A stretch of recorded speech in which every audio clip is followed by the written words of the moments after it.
This here is my father, and here's the reason why I believe I became a millionaire in my 20s. Yep, because as my longtime subscribers know, since the age of 16, I have been building multiple businesses that now bring me in over $1,000 per day passively.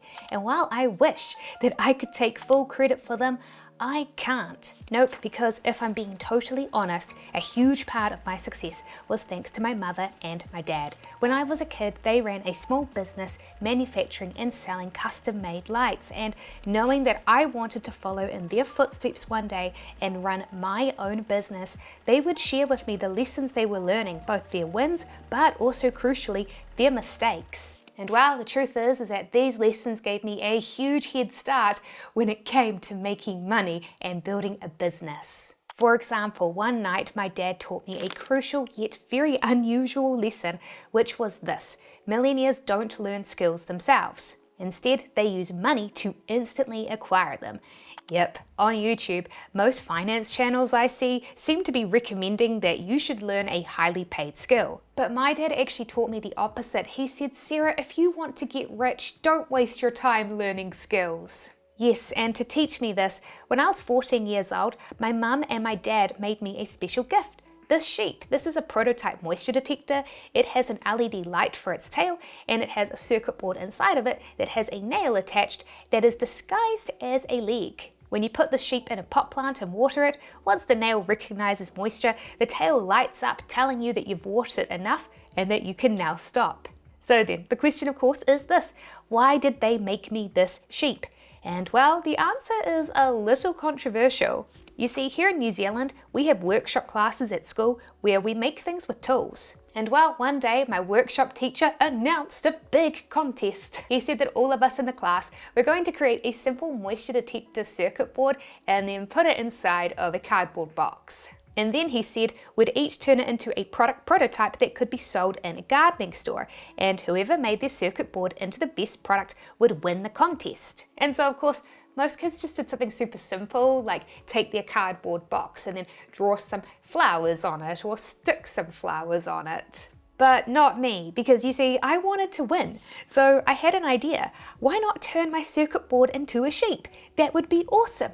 There was just one problem. I was terrible and still am terrible when it comes to workshop skills, and so every day I would come into class paralyzed by my lack of skills and not knowing how I was going to be able to turn my circuit board into a sheep. And of course, my teacher would see me doing nothing each day, and clearly understandably frustrated, he one day said to me, Sarah, great ideas don't matter if you can't make them. So maybe instead of trying to win, you should actually just do something that you can actually achieve, like all of the other kids in the class are doing, so that you don't fail the class. But, well, in a very stubborn act, 14-year-old Sarah didn't listen and just held out hope that she would magically figure out how to make it. But of course, I never did. And so, the night before it was due, I confessed to my parents that I was about to fail the class in the morning. And after listening to my confession, in contrast with my teacher, my dad said to me, look, Sarah, that is a good product idea. If you made it, you would probably win the contest. So, to teach you a lesson, me and my mother here have decided that we will make it for you. And so my dad took me into our garage and he got to work. He took some spare styrofoam that he had saved and started carving a sheep body out of it. And as he did it, I was baffled. I asked him, Dad, how is you bailing me out of failing my class going to teach me a lesson? And he just smiled and he said, Sarah, just watch me while I make this sheep. Look at how easy it is for me to do this. This is simple for me because I've spent the past 40 years building things. I have lots of skills, but of course, learning those skills has taken me 40 years. And that is what school teaches you to do, Sarah. It teaches you the slow way to earn money, which is to study hard, practice, and learn skills which you can then sell to others, like I'm doing here with you. But if you think about it, that's not a fast way to earn money, is it? Because do you want to wait 40 years to have learnt the skills needed like I have to make this profitable product to sell? No. Instead, he said, there is another way to make money that school does not teach you. And it's this: don't bother learning skills yourself. Instead, use money to hire other people who already have those skills that you need. That is what you're doing with me, Sarah. You have hired me to make you this sheep. And so that means then that even though you're young with no skills of your own, you can still make money by leveraging my skill set to turn your product idea into a reality. And you think about it, in school, hiring other people to do work is considered cheating. But in the entrepreneurial world, that's just considered smart business. And I never forgot that lesson, and even up until today, I am earning passive income every day from businesses that I have no personal skills in. Yep, for example, take my print-on-demand e-commerce stores. In these, I sell a range of cool print-on-demand clothing and merch, like t-shirts and hoodies. They have some cool custom graphics and art prints that people want to buy. And yes, while it's true that I research and come up with the ideas of the type of art I want to print, I didn't personally spend the years practicing and learning to make this art myself. Nope, I either use money to hire artists or designers, or I purchase access to tools and image libraries with licensed art that I can instantly use, such as Canva's image libraries. And this conversation then led me on to my father's next lesson, which was this: rich people have patience because they see money as an infinite resource. Because you see, by this point in the evening, I understood the point that my dad was trying to make, but I disagreed with it. After all, the lesson hinged on me having money to pay others to leverage their skills, but I was a broke 14-year-old. I had no money. Doing this is impossible, right? And my dad paused and he thought about it. He's like, you know what, Sarah?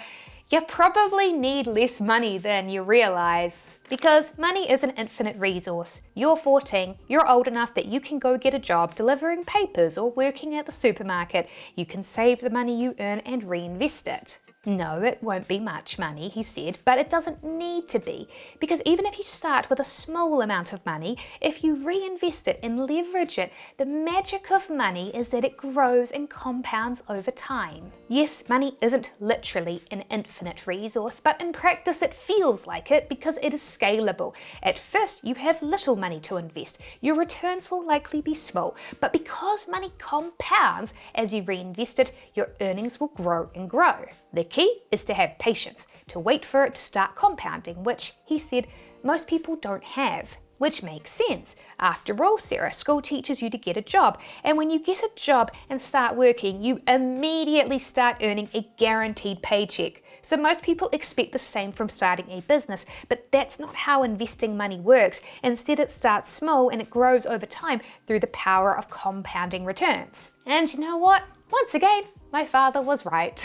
For example, take the experiment here where I grew an Etsy print-on-demand store to $4,000 a week in less than 6 months. Well, here's the store's sales timeline. In the beginning, the sales were small. I didn't have any money to start it with, so instead of being able to pay for advertising and marketing, I just had to rely on free marketing and advertising methods. But, well, once I got a few sales, I was then able to reinvest that money into purchasing ads for my products. And with that, my sales began to compound. That advertising made me more sales, so I could reinvest that money from those sales to purchase more advertising, and so on. That is why whenever someone leaves a comment on this channel telling me that they gave up their business after a week or a month or so, I do understand it is the beginning period before things begin to compound that is the hardest to stay motivated. This then led me on to my dad's next lesson, which is this: to become rich, you need to focus on maximizing gains, not on mitigating losses. Because you see, I'll be honest with you, at this point, I was truly more confused than ever.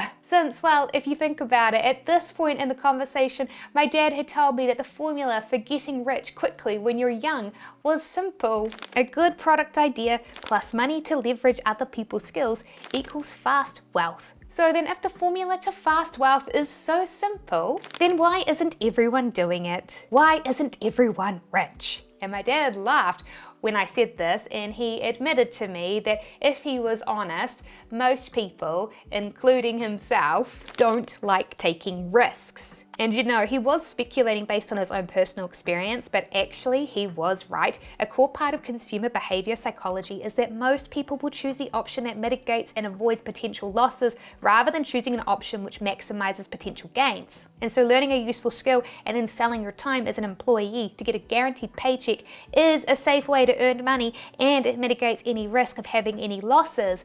However, betting on your own product idea or content idea, that it is good enough and that people will want to actually buy it or consume it, that has some risk of failure attached to it. Therefore, to become rich, my dad said, you need to be mindful of this internal bias and choose to go against it. And he said to me, take the sheep that your mother and I are making for you. It has some risk attached to it.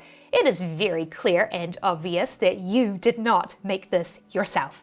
And so because you broke the contest rules by getting our help to make it, you might get into trouble. But on the flip side, if you had taken the route of not getting us to make it for you, since you did not have the skills to make it yourself, then you would never have had any chance of winning the class contest. So he said, if you think about it, the only way to guarantee that you're gonna lose is to take no risks at all. Remarkable rewards come with risk. If you take no risks, you get no remarkable rewards. Yes, you cheated by getting us to help you make your sheep, but since it will probably be better than what everyone else in the class creates, there is a chance, Sarah, that your teacher will let you win the contest regardless. So it's up to you. Will you choose to take the risk and potentially win the contest? Or will you choose instead to mitigate your losses? And well, obviously, I decided to take the risk. I let my dad and my mum finish the sheep. After my dad had finished sculpting and gluing the body together, my mother then used her cotton buds and craft materials to give it a beautiful woolly coat and cute little eyes. And then the next day, wishing me luck, they dropped me off at school. And after letting everyone else in the class present their project first, I got up last and nervously presented mine. And I showed off my sheep, and the teacher was astounded. He said that in all of his years doing the class contest, no one had ever created something as interesting as this. But he also saw it right through me, and he said to me, Sarah, there's no way that you made this yourself, did you? And I said no, there was no way I had the skills to make this. But I said, it had been my idea. And he agreed with me that yes, it had been my idea. And so he thought about it, and then he shrugged, and then he said, you know what, that's good enough. And he declared my sheep the winner of the contest. So, it turns out that my dad was right after all. So then, do you agree with my father's life lessons? Some of them are kind of controversial, especially the last one. So let me know in the comments below, and I will see you in the next video.